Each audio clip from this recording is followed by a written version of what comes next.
മീരയുടെ പുറകെ നടക്കാൻ തുടങ്ങിയിട്ട് കാലം കുറയായി, എന്നിട്ട് അവൾ എന്നോട് ഇഷ്ടമാണെന്ന് പറയുന്നില്ലല്ലോ. അല്ലടാ, നമ്മളെന്തിനാ ഇവിടെ വന്നേ? അതെനിക്കൊരു ആവശ്യമുണ്ട്, നീ ഒന്ന് വെയിറ്റ് ചെയ്യേ. ആ ഓക്കേടാ.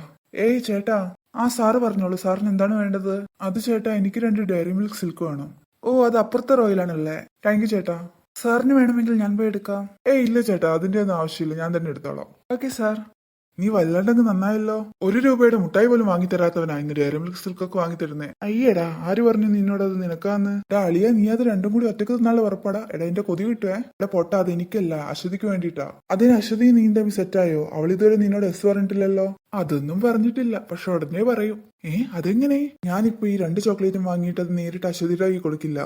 അപ്പൊ നീ അത് ആരുടെ കയ്യിലാണ് കൊടുക്കല്? ഞാനത് രണ്ടും അവളുടെ അനിയന്റെ കയ്യിലാണ് കൊടുക്കാറ്. എന്നിട്ട് ഞാൻ അവനോട് പറയും ഒരെണ്ണം അവനോട് എടുത്തോളാനും മറ്റേത് അശ്വതിക്ക് കൊടുക്കാനും. അവൻ അത് കൃത്യമായിട്ട് അവൾക്ക് കൊടുക്കുന്നുമുണ്ട്. കാരണം മുമ്പൊക്കെ എന്നെ കണ്ട തിരിഞ്ഞു നോക്കാത്ത അശ്വതി ഇപ്പോൾ എന്നെ കാണുമ്പോൾ ചിരിക്കാറൊക്കെ ഉണ്ട്. അങ്ങനെ ഈ ചോക്ലേറ്റ് കൊടുത്ത് ഞാൻ എന്റെ അശ്വതിനെയും എന്റെ അളിയനെയും സെറ്റാക്കും. നിന്റെ ഐഡിയ കൊള്ളാലോടാ. ഈ ഐഡിയ കൊള്ളാലോ, ഒന്ന് പരീക്ഷിച്ചു നോക്കിയാലോ. പക്ഷെ അവൾക്ക് അനിയനില്ലല്ലോ, പകരം ഒരു ചേട്ടനല്ലേ ഉള്ളേ. ചേട്ടനെങ്കിൽ ചേട്ടൻ മുട്ടായി കൊടുത്ത് സെറ്റാക്കുക തന്നെ. ഇവിടെ കാത്തു നിൽക്കാൻ തുടങ്ങിയിട്ട് നേരം കുറയായി, എന്നിട്ട് അവളുടെ ചേട്ടനെ കാണുന്നില്ലല്ലോ. ആ വരുന്നുണ്ടല്ലോ എന്റെ ഭാവി എളിയൻ. ഇവൻ ഏതാ കയ്യിൽ ചോക്ലേറ്റെല്ലാം പിടിച്ചിട്ട് എന്നെ നോക്കിച്ചിരിക്കേ? താൻ ഏതാ? ആ സാർ, മീരയുടെ ചേട്ടനല്ലേ? ഓ, മീരയുടെ ഫ്രണ്ട് ആണല്ലേ. അല്ല, എന്തിനു പോലീസ് സ്റ്റേഷനിലോട്ട് വന്ന് എന്തെങ്കിലും കാര്യമുണ്ടോ? അത് പിന്നെ സാറേ, സാറിന് ഈ ഡയറി മിൽക്ക് തരാൻ വന്നയാ. എനിക്ക് ഡയറി മിൽക്ക് തരാനോ? എന്തിന്? അത് പിന്നെ സാറേ, സാറൊന്ന് എടുത്തോ, എന്നിട്ടൊന്ന് മീരക്കും കൊടുക്കണേ. എന്നിട്ട് സൂപ്പർ മാർക്കറ്റിലെ രാജേട്ടൻ തന്നെയാണെന്ന് പ്രത്യേകം പറയണേ. ഓ പിന്നെന്താ.